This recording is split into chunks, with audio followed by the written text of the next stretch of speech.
Johnny got a toy golf set when he was 3, and from that day on, he was hooked. All he wanted to do was golf, golf, golf. He'd be on the links before school, after school. All he ever wanted was to go pro. And then, one day, when he was holding his grandson and thinking about his 12 handicap, Johnny realized it just might not happen for him.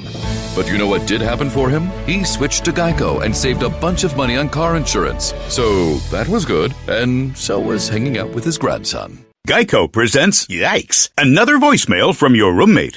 Sup, roomie? Hey, a pipe burst in the basement. It's completely flooded. Anyway, I called for someone to fix it, but in the meantime, I was thinking we could finally have that indoor pool party we've always wanted. I got some cool swan floaty things already going. Could you pick up some chips on your way home? Later. The Geico Insurance Agency could help keep your personal property protected, like if your roommate isn't the brightest pool float in the flooded basement. Visit geico.com to see how easy it is to switch and save on renter's insurance. Greetings, my friends. This is the brain of TV's Pinky in the Brain, and you are listening to This Week in Geek with Mike the Birdman Dodd and the rest of the TWIG crew. Twigs. Come to think of it, Pinky, I have not used twigs in any of my latest plans for world domination. If this works, then Mike and the crew will rule by my side. Yes!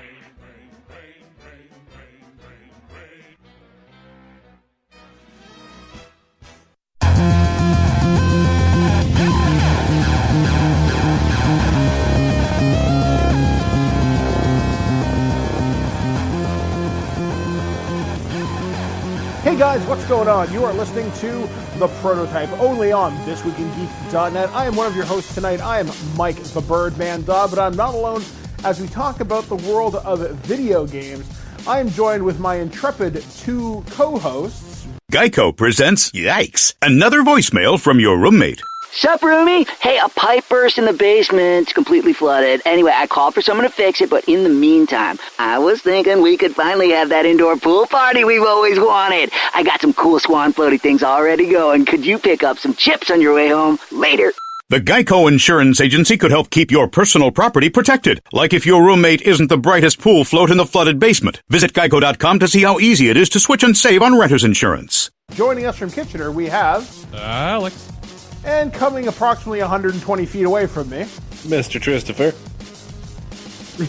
The guy who is upstairs, in, down, all around. He's a good guy. So yes, we are talking about video games, the long-awaited prototype, as we've been kind of throwing topics back and forth. We're trying to get this show to happen every 2 to 3 weeks. And I know we've been promising that for like the last month or so. But we finally nailed down what we want to talk about in this show.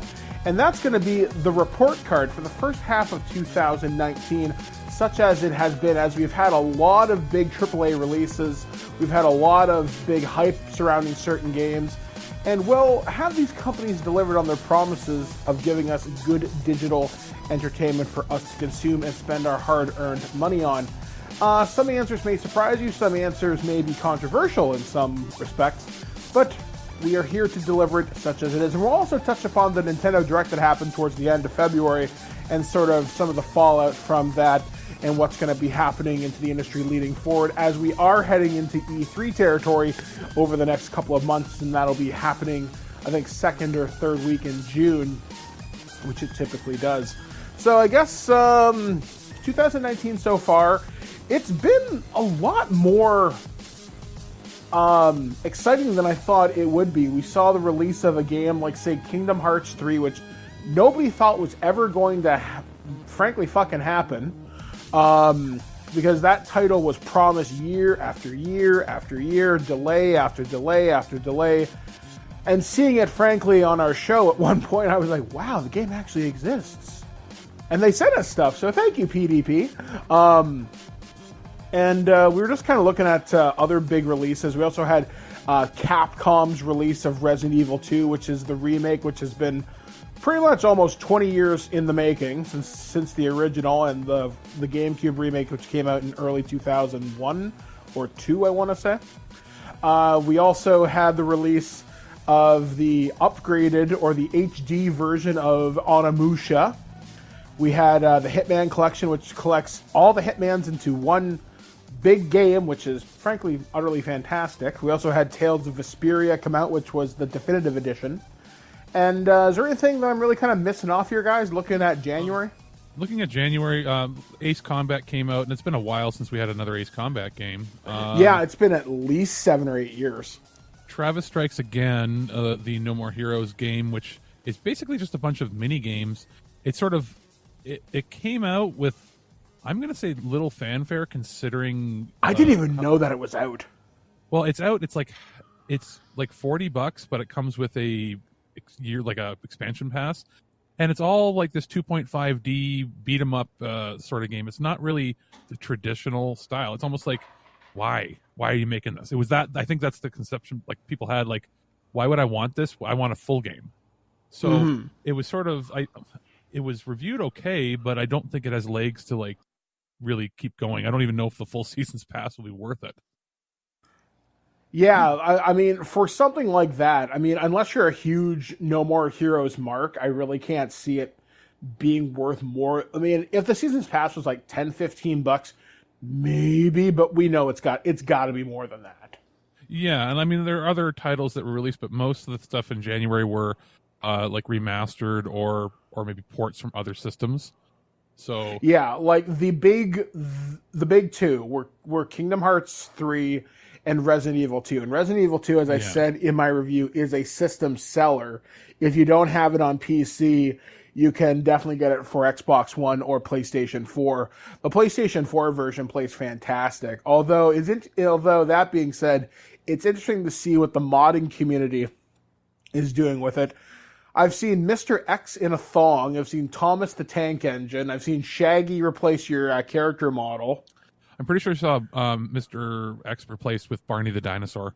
Yep, I've seen ridiculous mods like that. My favorite mod is where it plays DMX's X gonna give it to you whenever he busts through a wall. That'd be great. That should have been in the game originally.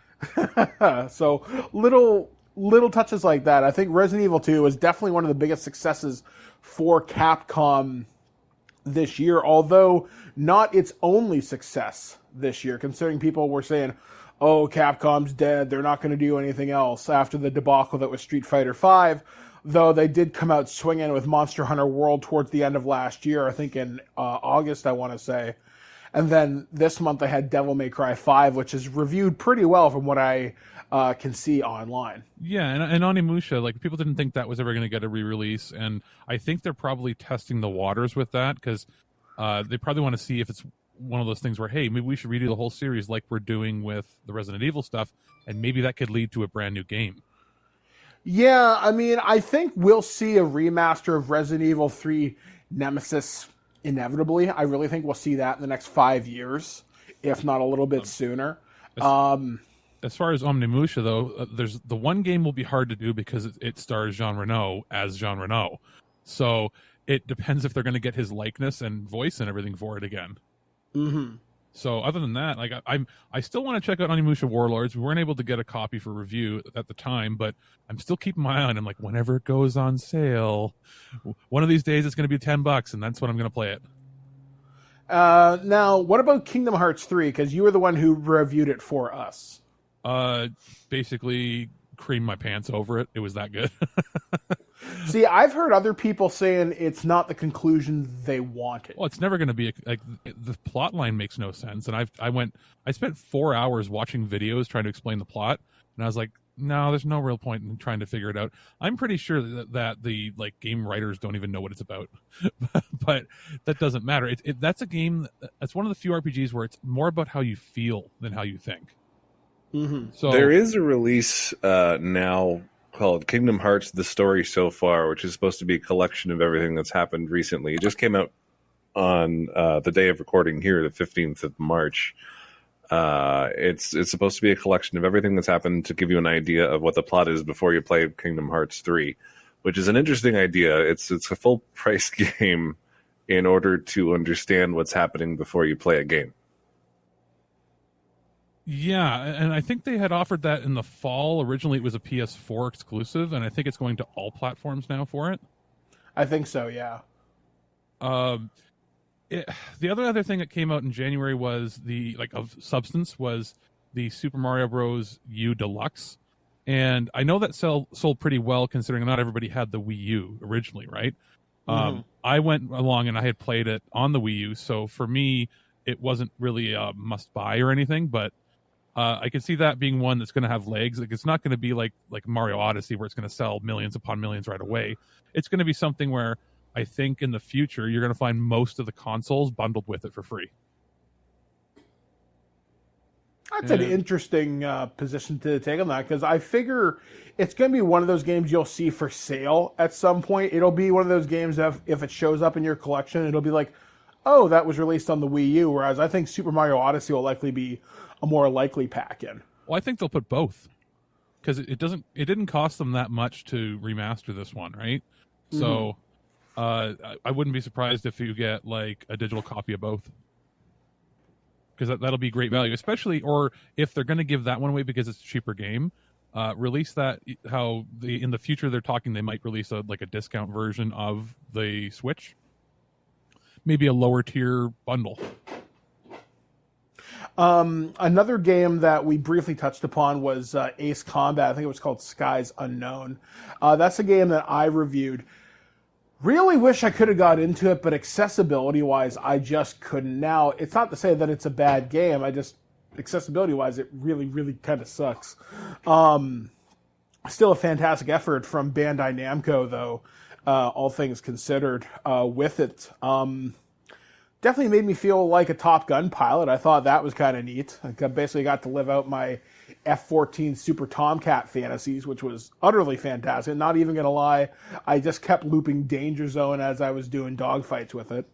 So thank you, Spotify, for thinking I listen to nothing but Kenny Loggins now. Now, I was going to say, was there anything, because we're not as much PC gamers, was there anything that, Tristan, did you notice any big releases in January for PC? January was a very quiet month for PC. There wasn't really a lot of major releases. I'm just looking through a list that I have of the releases that have actually happened in the last few months, and nothing's really jumping out at me. As the PC gamer of the group, it was just going through a back catalog for the first month of the year. There really wasn't anything noteworthy. So I guess kind of moving on into February. February had a lot of stuff come out. And I felt like this was the month where a lot of gaming fell flat on its face. We had the discount release of Far Cry New Dawn, and I think that was budget priced. Definitely kind of almost like it was like an expansion of the Far Cry 5. You get to see what happened after the bombs dropped. By the way, spoiler. We also saw the release of Metro Exodus, which is a game I really, really want to play. But for some reason, it was released the same day as Far Cry, so figure that one out. We also saw... what else did we see? We saw Jump Force, which I expected to be so much better, and it was not. It was kind of meh. It was fun. It had some really good... it showed off a new engine, obviously, with the particle effects and everything. But it was just sort of... Meh. It's fun, but it's not $80 fun. Yeah, I mean, it had a lot of hype surrounding it. Now I know they're starting to release some of the DLC characters for it now, but ultimately it was just kind of what the fuck ever. We also saw the release of Apex Legends, a game that came out of friggin' nowhere. I have to play this. I want to play it because I've been hearing really, really good things. Yeah, there's absolutely zero hype surrounding it beforehand. It was announced and released on the exact same day, and it just exploded. And at this point, it's achieved over 50 million players, which is a lot faster than Fortnite was able to do. So it's become the new kid on the block for battle royale games. It is rivaling Fortnite. Some people are saying it's going to kill Fortnite. I don't think that's true. I think Fortnite has too much staying power. It has too much of a community around it for anything to kill it anytime soon. But Apex Legends is here to stay as well, and it's become a new competitor for Fortnite. So now both of these games are going to have to compete with each other to be better, and I think that's going to be good for both games. One of the things I do like about Apex Legends is that EA was mostly hands off with it. So Respawn, the team that's developing Apex, is keeping an eye on its community.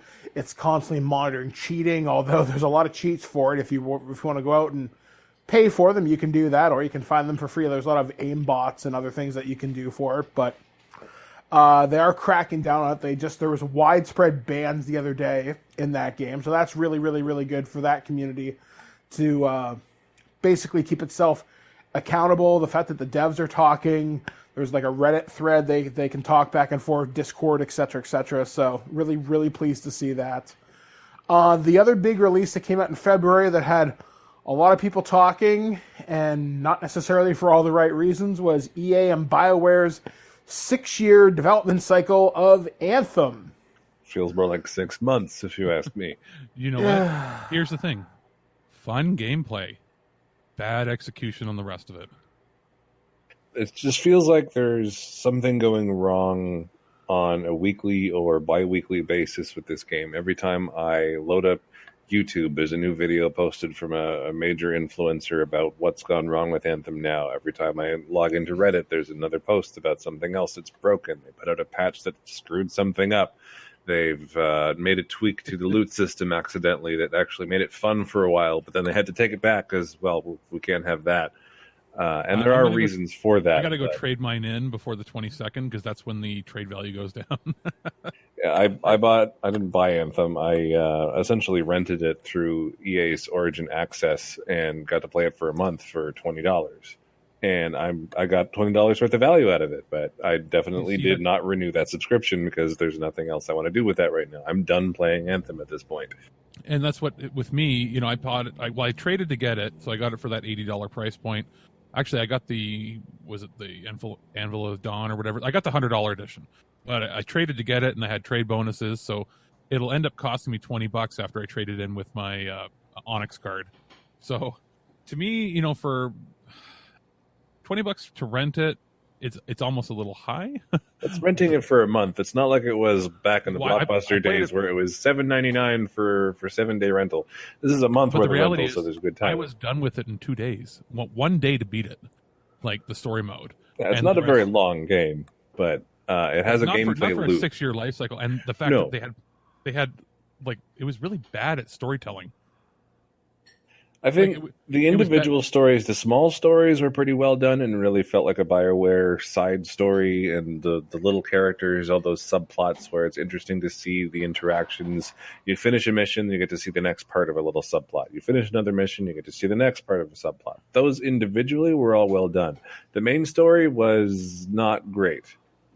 And overall, it was not quite BioWare's level of storytelling that we know they're capable of. Well, and there are a lot of characters that you're introduced to that, you know, maybe in DLC will do something, but they had no purpose. Like, there was no purpose in getting your affiliations with each of the factions up. It didn't do anything to the story. Not to the story. The factions, they end up being about crafting and getting crafting materials and being able to forge certain components and whatever parts of your gear. But so it's Destiny. It's largely irrelevant because you end up not needing to craft stuff because the best stuff you're getting is the stuff that's dropping, if it's eventually dropping, because the loot is so damn scarce. Well, and not only that, like here's the thing, it's, you know, controversial opinion, it's better than Destiny.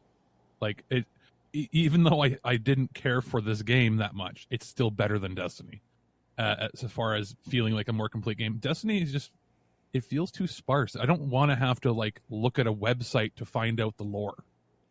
Yeah, you know, but didn't Anthem have the exact same problem too? No, all the lore is told you within the game.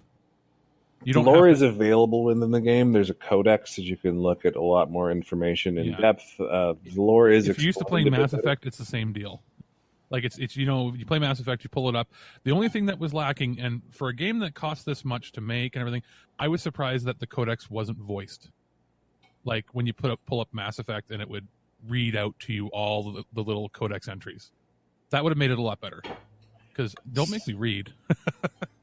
So lore-wise, I'll agree that Anthem does it better than Destiny. But as for a complete game, I'm going to say Destiny is doing a better job of being a complete game. than Anthem, and a lot of that has to do with the polish and ease of access and the quality of life behind things.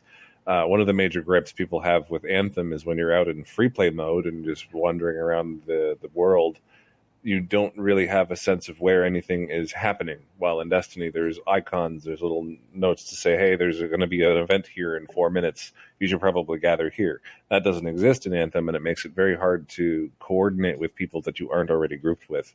You don't know where to go and what to do. The lack of quick travel, too. See, yeah, quick travel, it's an interesting point with Anthem because you are moving so fast as it is. But when you want to go, it's like, oh, I got to go to the one tomb, and you're like, oh, it's across screen. That's going to take me 7 minutes to fly across. Yeah, it could probably use a there, couple quick spots. Like the tombs would be a good example of points to be able to quick travel too. Because they're at the four corners basically, and it's like, just let me. Because the only quick travel points you can do is when you're launching initially, and it's like, just if I've been to a landmark, and there are landmark and monument like codex entries. That should be a spot you can jump to once you've done. Like, once you've explored it and you've done the basic mission, you should be able to go back there. But I think they don't want to do that because then they're going to show how shallow the game is. Yeah, if they make it a lot faster to go about your small gameplay loop, suddenly that loop gets even shorter and you realize what the actual problems are. And a lot of people already know what the actual problems are. The loot system needs to be completely overhauled for multiple reasons. One, loot is too scarce, so it doesn't feel good. Two, the quality of loot that you're able to get is too randomized. Even now, after they've patched it to make it less random, it's still likely that when you eventually get a quote-unquote good piece of gear, it'll roll its random stats poorly. You'll end up with something that has the potential to give you 3 times the amount of charges on your ability, but instead you get 1% extra damage. So it feels bad. So you grind a whole bunch of time and you put this effort into obtaining this gear and it ends up rolling poorly, so you just wasted all that time and it just feels bad. And at the same time, you're not getting a lot of crap gear to sort through. And that might sound a little counterintuitive, but it works for games like Diablo 3, where there's just loot pinatas everywhere. You kill something and it explodes with loot. You're not going to pick everything up, but it feels really cool to have a whole bunch of stuff drop whenever you're killing things. And that feeling just doesn't exist in Anthem. It just adds to the frustration of not getting anything worth picking up. Well, that and the fact that there's like 6 enemy types for the entire game. The whole game is just short. Like there's not There's 2 bosses, really, or 2 boss types. There's like giant creature, and then like you only fight like one other mech suit, and it's only for one brief fight, and then that's leading up to DLC, obviously. And then the boss of the game is just basically another giant monster that's just bigger. It's a grind just to do those bosses. The strongholds, I like the strongholds all the way up until the final bosses. The final bosses aren't very mechanic heavy, so it's not about necessarily, shoot this specific thing at this time and step on this platform and go. Destiny does it well, where there's different things you need to kind of juggle while you're in the middle of the fight. Anthem, it's about, deal a whole bunch of damage for the next half an hour and then occasionally dodge some attacks and then just go at it forever. You can't do it faster if you're better. It just takes forever because they just have so much health. It just makes it boring, and those boss fights are unsatisfying. You guys have done nothing but sell me on this game. Wow. It'll be free I'm to so play in excited. 6 months. It's definitely it's definitely been a crux of the first quarter of 2019 for gaming. It's been the focus of a lot of attention, most of it negative, and that's unfortunate. It's the game that I keep hearing the phrase, I want to love Anthem. It's the game that I want to enjoy. It breaks my heart to see Anthem do this because it's the game that everybody wanted to succeed, and it's not. It was supposed to be an evolution of the Destiny model, the games as a service, with the storytelling of BioWare, the mechanics of people who know what they're doing. Like, this game should have been awesome.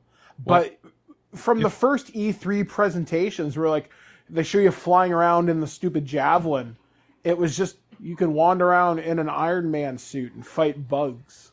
Okay. And I mean, we were hoping that was just going to be one planet or one thing or one aspect, but the whole planet looks exactly the same the whole way you go. You fight 3 or 4 enemy types. That's it. Like, if they're smart, EA will go, okay, we have a huge hit in Apex Legends that we weren't expecting. Their single player games that studio has put out before have not done as well as they hoped. Let's make them our games as a service company, and let BioWare go back to being our premier award-winning single player games. Well, there was an article that I saw earlier this month, and I can't remember what company published it, but it was a thread that went along the lines of companies don't want single-player games anymore. And in this day and age, you'd have a hard time pitching the original Uncharted. That's a fucking tragedy. But you see, like, that's a little clickbaity. There's going to be some companies that don't want it, but look at Sony. Most of Sony's titles that have been first party this year and that have been really, really good, have like been God of War, Spider-Man, etc. Yes, all the ones that won awards, all the ones that they've got, like Last of Us 2 coming out. Most of their games are single player only, and they're winning tons of awards and selling millions of copies. And I remember that article, I don't know who wrote it, but they were vocal against it. They said, no. They have their place. It's just, if a company wanted to just be as greedy as possible, they'd try to oversaturate the market, which is what Activision has done. Activision, EA, Bethesda, all the companies that you see all these disasters coming from they're trying to milk the market, when really find 1 or 2 really good game franchises or create really good properties, that are going to be good that way. But they don't have to be from don't pick a studio that's known for making single player games and say, you now have to make a multiplayer game. It's not what they're good at. Pick a company that's good at making multiplayer games and then make a good multiplayer game. Mm-hmm. A lot of it comes from the push of trying to monetize every aspect of every game you possibly can. Games as a service has become such a norm now, and that makes me sad. Microtransactions of every kind, be it loot boxes or otherwise, it seems to just proliferate through every game that you're possibly playing now. And this is why a lot of these companies are trying to shy away from these single-player adventures, because once you've played it through, that's it. It's harder to monetize and add new things to those experiences than it is for something that's multiplayer, where cosmetics are something that you can show off to the other people that you're playing with. Like in Spider-Man, there's cosmetics, yes, but that's just for your own benefit. It's not something you can show off necessarily to your friends that you're playing with.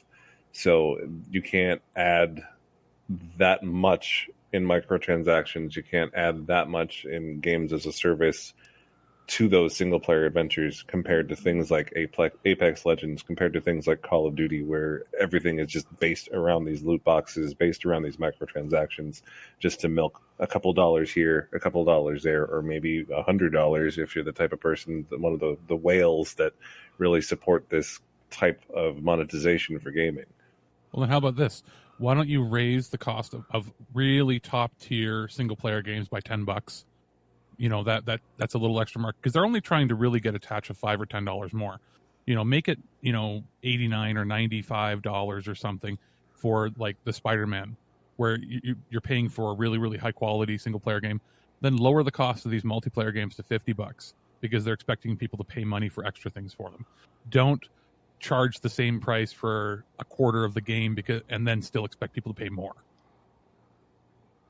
I'm not sure I agree with raising the price. Yeah. But I could see lowering the price for games that are intended to be microtransaction multiplayer heavy. Well, think about the season passes are basically just saying, hey, we're not done with the game. Right, because they're not giving you full expansions. The last time I heard of like a really full expansion that could be a standalone was maybe Dragon Age Origins had its standalone expansion that was another 30-hour game, and maybe The Witcher 3's 2 expansions, which are like 50 hours each, or 50 hours total, sorry. But most DLC expansions are like 5 hours of gameplay each, and you get 2 or 3 of them. Well, that's just what we used to get in the games. The games used to be 50, 60 hours, not 30 hours plus DLC. And then you end up spending $130 anyway on them. So just include the stuff in the game already. Make it one price ahead of time, because they're basically expecting you to buy a season's pass now or a gold edition at $100 or $120. So, make that the standard. This is what happened to me recently with the Division coming out here in mid-March. I was looking into what packages were available, and the base game is $80, but I could get the Gold Edition that includes the Season Pass for $130. And that just doesn't appeal to me. I don't feel like spending $130 on one game that I'm not sure if I'm actually going to play for the entire year of content cycle that's supposed to come out. Yeah, and I can see how it's understandable. Like, we've got review copies of it as well, and it comes with some expansion passes. And I can see, knowing I played the first game a fair bit, like over 100 hours or so, it was the reason I bought an Xbox initially. And I found, so far we're in the middle of the review, or I'm in the middle of reviewing the content myself, and it's probably going to be worth playing in 6 months or so. Now, the Gold Edition, the Season's Pass, it's Season 1. They're expecting multiple years on this. Kind of like how they did with like Rainbow Six Siege. Yeah, I was going to say Rainbow Six Siege is the exception that the style of game that it is can warrant 3 or 4 seasons, I guess. I'm not sure how this is going to work. I don't know how much more you can get out of that region of the States without going to another region. So I'm not sure if the second or third year sort of thing is going to move to different cities. I can't see them doing that now. Washington, D.C. I've actually been to. If they expand the game out into the suburbs, maybe there's some possibility there. Kind of like how with Fallout, they expand the region you can go to. Like in Fallout 4, they had Nuka World, they had Far Harbor, stuff like that. With the Division 2, yeah, if they exclude some of the suburbs of DC or add more missions and raise the level cap and everything, I could see it. Now, what you're getting in the Season's Pass right now, you get an exclusive emote, some exclusive clothes, I think some weapon skins, and you get all the missions that are coming out throughout the year. I think there's like 3 of them. I don't know whether it's worth that. Game. Yeah. It's worth, in my mind, again, like, I'm not done my review. I'm happy with what I've seen so far. Yeah, same here. I'm about 10 hours in and I like it. Yeah, I'm about that same. I would say it's the kind of thing where, well, I know in the States it's $99, so they're looking for that $100. If it was a $100 price point in Canada, it'd be worth it. Mm-hmm. I'm not sure if at the $130, because after taxes you're looking at $150. You'd have to be really, really into it. I know I'm going to be booting it up to play, whenever we, play together and stuff. I'm just not sure that it's going to have, like, I put 100 hours into the first game. I don't know if I'm going to have that staying power, and it all depends on if you get a good group that you play with. Previously, I was at work and I got it with a work group. So there were 3 or 4 of us that played pretty much every day after work for like an hour or 2. So that's how I got that much time into it. So it depends. It's not a game you really want to play by yourself for hundreds of hours. If you're playing with a dedicated crew, then it can be fun. Yeah, and that's probably how I'm going to see, because I have, like, in the game you can free roam and people will always ask, like, agent looking for help, requesting backup. I can't see playing with randoms being very fun, and I know their Dark Zone is like the whole PvP. Dark Zone's garbage. It's going to be garbage in this game too. Oh God, I assure you, I will not be doing that because no. In fact, we actually got called potatoes on Twitter about this. Because, that was my friend. Oh, okay. So you guys are potato gamers. Like, yeah, fuck your PC Master Race. I'm sorry. That's my buddy, the wrestler. That's kind of funny. He was like, because I told him before years ago. I was like, when I played the first game, I was like, oh yeah, I'm pretty bad at this. It's like I'm blind or like I'm shooting a potato. So he remembered. Because I know that's PC slang for people who are garbage gamers. So I am when it comes to like shooters, it's an RPG. I'm playing it for the fun aspect. I'm not a precision player or anything.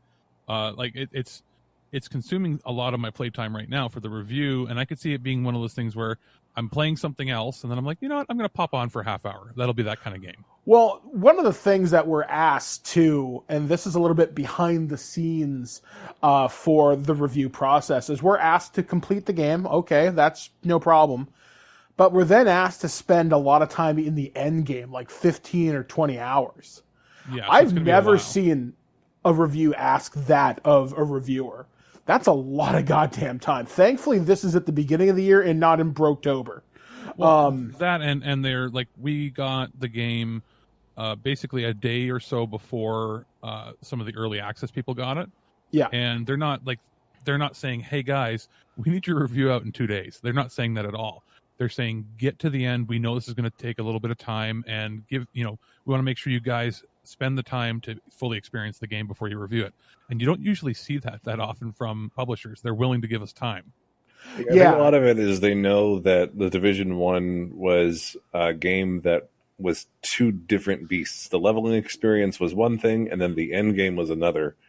And they want to make sure that people sucked in the last game, and that's why they're trying to push it this time. That's exactly it. Now they're saying, okay, well, the leveling is going to be the leveling. We know how to do that part.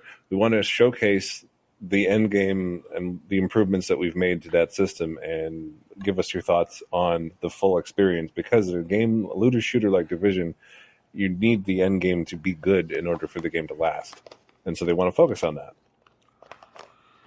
Yeah, I'm really hoping that it is good. I'm hoping the end game is fun, because I'm having fun what I am right now. I think I'm level 7 or 8. I've got a sniper rifle and an M249 saw, so I'm having a lot of fun with that. Yeah, I'm getting back to my original getup. In the first game, I was two things. I was heavy artillery, so I had a full machine gun, basically suppressing fire, and I was a sniper. So I basically same here. That's exactly how I'm doing it. Now, when I got to end game with the first one, and I played again because I played a fair bit, I still couldn't do the final sieges. Those were way too difficult because it's like 30 waves of crazy hard enemies. We could get near the end of one, but never beat it, and it literally got me to the point where I screamed "fuck this game" and stopped playing for like 6 months. And then I went, wait a minute, I was having fun with everything else but the end game, so I went back and played a bunch of random stuff. Now, I got so good that I eventually was going and doing solo missions of the hospital, or raid is the first thing you do in the game, like the first main instance level in the first game. And I was able to go in there by myself on hard with just my pistol and destroy it all and not get hurt at all. So I was that good. It's taking me a little while to get back to that. So I'm going to have to go back to the way I started, which is staying at a distance and basically being, suppressing fire and then being DPS with headshots. Another game that has come out this month, we didn't get a review copy for this one, unfortunately. Devil May Cry 5, from what I understand, it's reviewing pretty well. Yeah, that was one where the reps had said, hey, this is going to be really popular. We're going to have a limited amount we can give out, so if we can't get you to use, sorry. And I figured that's usually speak for, hey, there's super crazy interest in this. Yeah, or they don't believe in it, one or the other. So it's one of the two. So we were ourselves waiting with bated breath, like, what's it going to be like? Yeah, I was highly, highly skeptical of this, and then I saw the reviews come out, and I say, wow, they actually did it good. People are happy. I mean, Dante's back. Fucking A. Because the other title that we I had been told, initially, tentatively, yes, you were getting a copy, and then I was told last minute, sorry, we're not getting you a copy, was that Left Alive game from Square Enix. And I hear that game is a hot garbage file. I was very interested because I liked the design. It was technically a front mission side story game, but made with the artists that did most of the character designs for Resident Evil, and the level designs and mech designs and everything were the people that designed the original Metal Gear Solid series. So it was amalgamation of like multiple franchises, and it looked really cool. And then it got like 10% on Metacritic. so there's a reason that they didn't give me a copy. They said, we're very sorry, if more copies come out, we'll give one to you. And I'm like, oh, this is probably bad. Now, one game we had a chance to review, it was in our last regular Twig show, was Toe Jam and Earl Back in the Groove. This game was kickstarted about 4 years ago, and I was utterly surprised how much fun it was. Did not expect it to be as good as it was. You can get it for the Switch, PS4, and the Xbox One. I think it's about $20-25. Totally worth it, because you'll get at least that much playtime out of it. It's like 25 levels looking for pieces of a spaceship.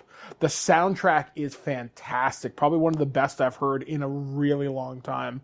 I think the composer was Cody Wright. I also found out the guy that plays Big Earl in the game is dead. He died a couple of years ago, so I'm glad he got a chance to complete his work on Toe Jam and Earl before he passed away. Oh, wow. But yeah, the team, I think it's Human Nature Studios, reached out to me on Twitter, sent me a couple of stickers for my wheelchair, which I'm going to affix when the weather's a little bit nicer.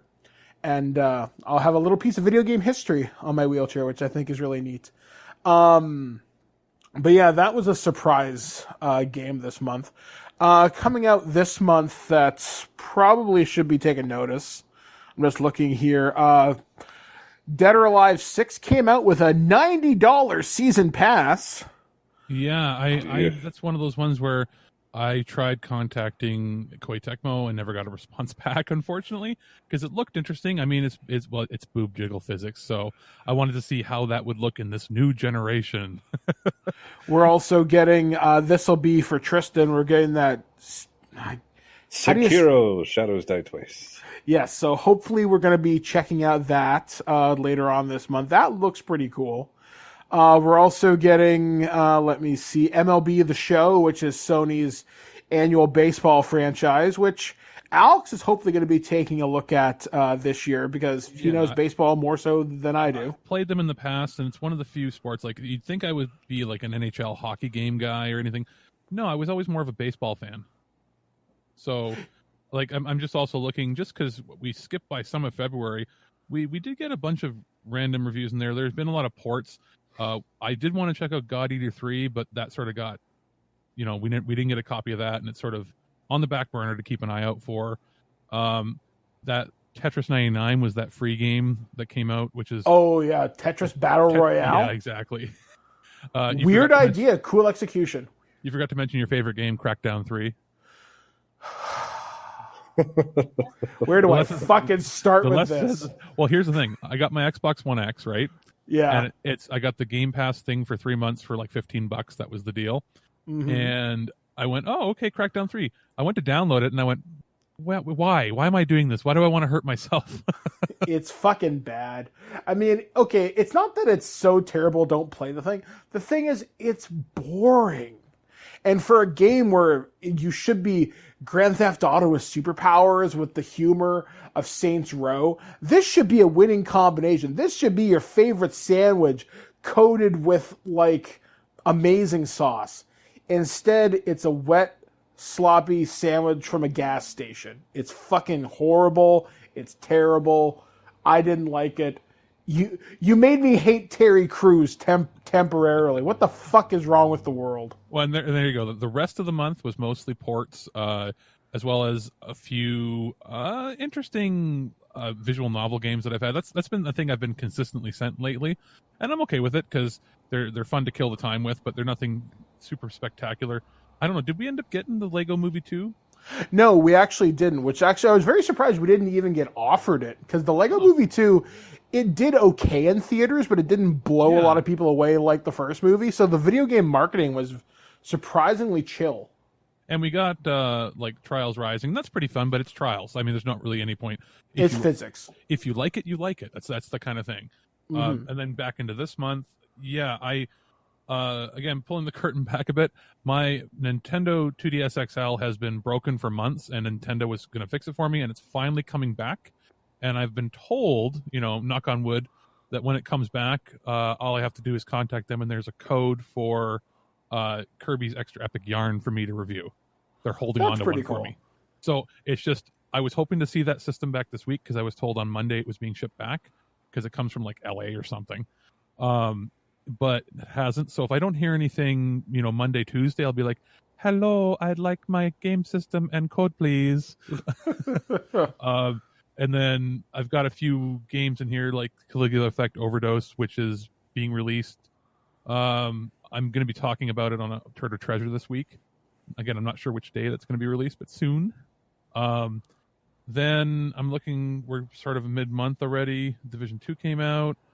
I love that they have Super Robot Wars T on there, but that's only in English if you get the Southeast Asian version, which is actually becoming a pretty big market. Like, whenever a game has copyright license issues in North America, like, let's say like an anime, or like Robot Wars, right? It's all these different animes, which are all owned by usually Bandai over there.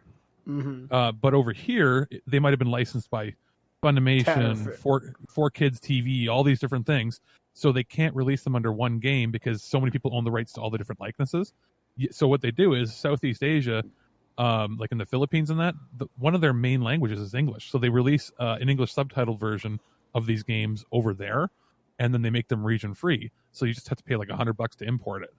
So that's one that I know my roommate's been looking to get into. They're basically like strategy RPGs. I wouldn't know who to contact to review it, but I'd love to get a review copy. Unravel 2 is coming out, but that was already out. I guess it's a Switch version. Yeah. So, and then at the end of the month we have Kirby's Epic Crafted World or something. Oh, Yoshi's Crafted World. Now that's it. I don't think we're getting a review copy, but I'm already buying a copy. So expect my thoughts on that for sure. I played the demo, which was super fun.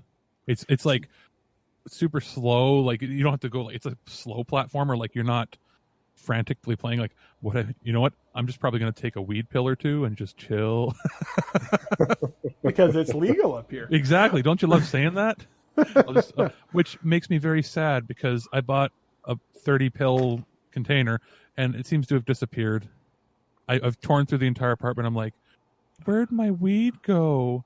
Should I call the cops and report that my weed's been stolen? Because they actually have to take that into consideration now.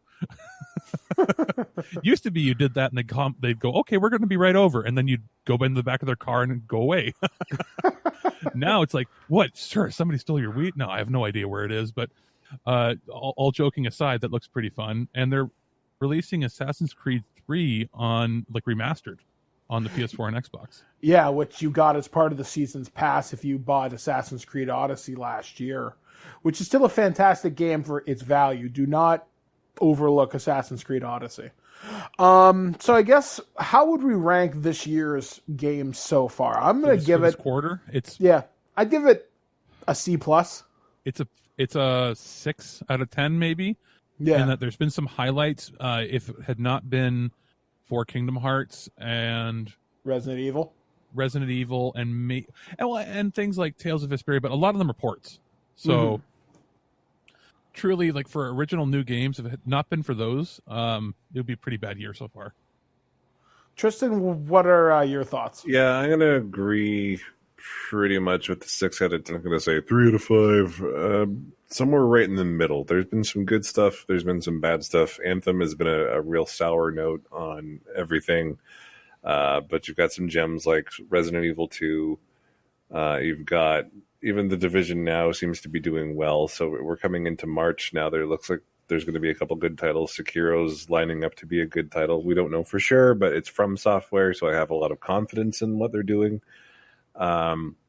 So quarter 3 looks like it's going to end on a high note, but there's definitely been some sour notes in the middle of the quarter. So a bit of both, a bit up, a bit down. So 5 out of 10. All right. So as always, be looking for our thoughts as we continue our reviews on TWIG, which you can find typically on Mondays here on the website, thisweekingeek.net. Alex's Turtle Treasure always has video game reviews from himself and Tristan, and occasionally me, depending on my review schedule. So we will be back in April at some point for another edition of the Prototype. What we're going to talk about, I'm not entirely sure yet, because Mortal Kombat comes out that month. The Power Rangers fighting game comes out, Battle for the Grid. Maybe we'll talk about fighting games, our experiences with them, some of our favorites, some of our not so favorites. In fact, fuck it, I'm calling it now. We're talking fighting games in April at some point. After Mortal Kombat 11 comes out, we will talk about it. So, and maybe in the next Direct, the Nintendo Direct might come out then. We might hear from the new president of Nintendo of America. Yes, we'll hear from Bowser. Bowser! Yeah, I destined swear. For that role. I will shit a brick if he comes wearing like a Bowser onesie. That would be amazing. That would be actually kind of funny. I sincerely hope so. So anyway, for the Prototype, we have been Mr. Trisiifer and Alex. I've been Mike the Birdman Dodd saying live for your Die Hard. We'll catch you guys again next time right here on thisweekingeek.net. Bum, bum, bum, bum, bum, bum, bum, bum, bum, bum, bum.